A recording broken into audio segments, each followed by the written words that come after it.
On this vote, the yeas are 222 and the nays are 200. The motion is adopted.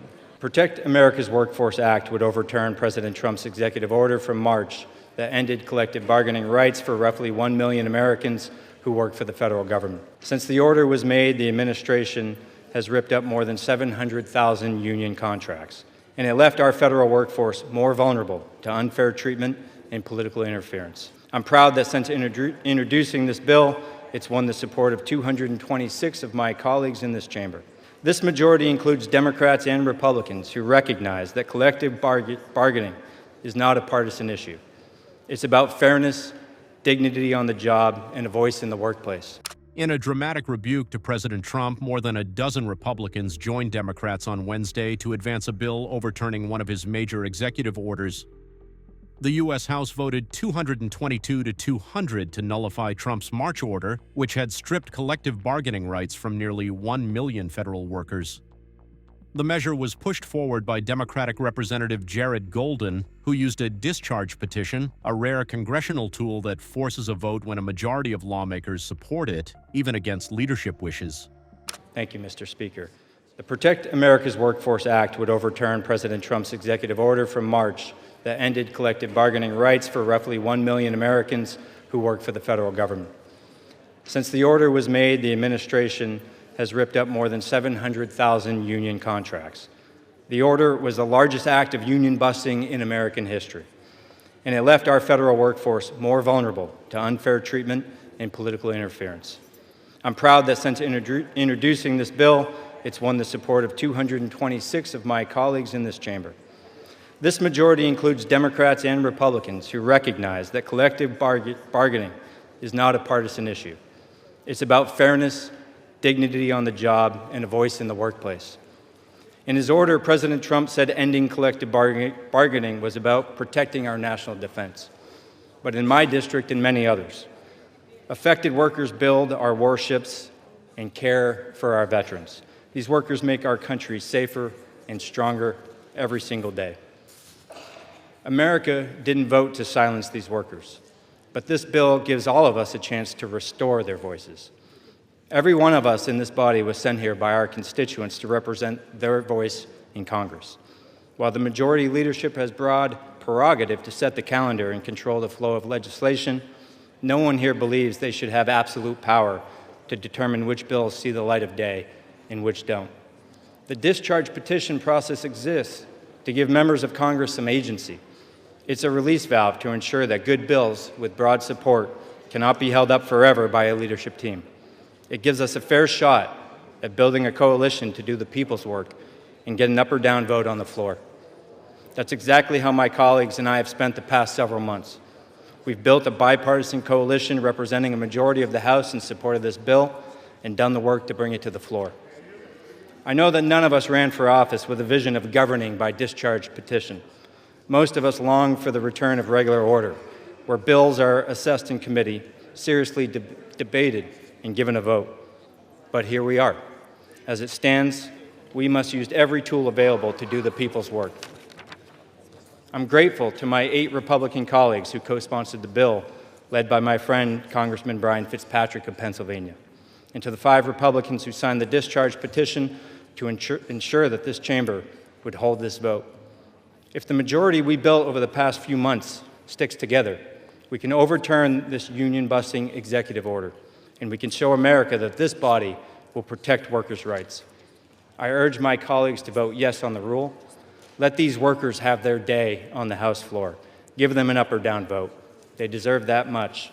Thank you, Mr. Speaker. Trump's executive order had stripped collective bargaining rights across key agencies, including defense, state, veterans affairs, justice, energy, and parts of homeland security, treasury, and agriculture. Unlike private sector workers, federal employees can't strike or negotiate wages, but unions can influence working conditions, and this bill seeks to restore that voice. We have informed the federal workforce, which they've looked to do for many years, that if they're working for the federal government, they must show up to the office on time and on schedule. We don't want them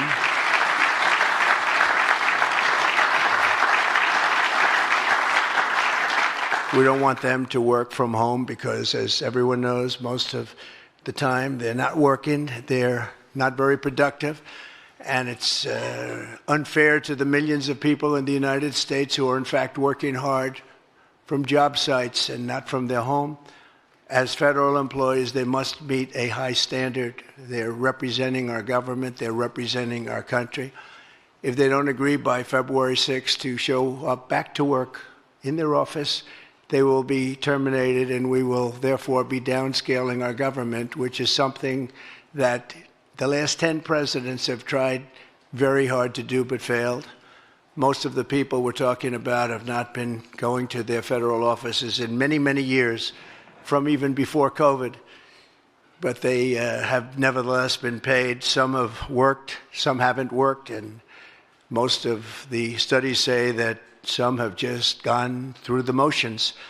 We may ask these people to prove that they didn't have another job during their so-called employment with the United States of America, because if they did, that would be unlawful. As you understand, a lot of people are getting paychecks, but they're actually working other jobs, so they'll have to prove that to us, that they weren't. In any event, we're requiring them to show up to work or be terminated. We think a very substantial number of people will not show up to work, and therefore our government will get smaller and more efficient, and that's what we've been looking to do for many, many decades, frankly.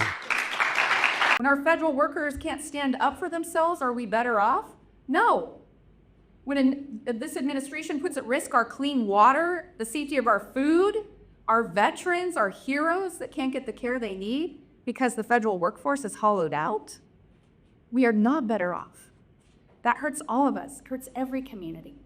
And so we have the chance right now to do something incredibly powerful, to actually come together and say, let's protect those who protect us.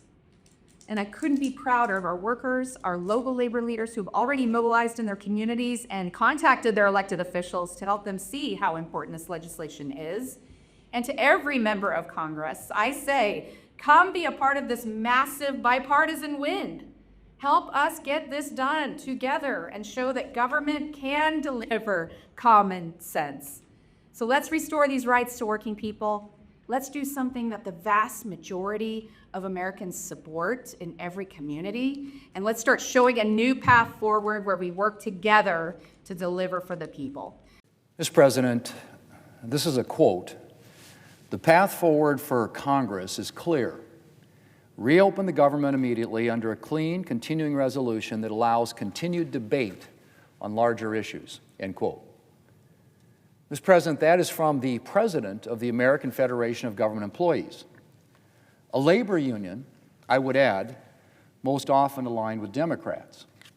But this is what AFGE's president says, and I quote, "It's time to pass a clean, continuing resolution and end this shutdown today," end quote. Mr. President, I couldn't have said it better myself. And actually, I've been saying that for about a month now. But far-left activists wanted a showdown with President Trump. And so Democrats shut down the government and have forced hardworking Americans to live in uncertainty for 4 weeks. 4 weeks and counting. And even as nutrition programs are running out of money and federal workers are lining up at food banks, Democrats continue to reject every opportunity to end the shutdown or mitigate its pain. They've now blocked a clean, nonpartisan continuing resolution 12 times. 12 times, Mr. President. A clean resolution sitting right there to open up the government, get everybody paid, get federal employees back to work.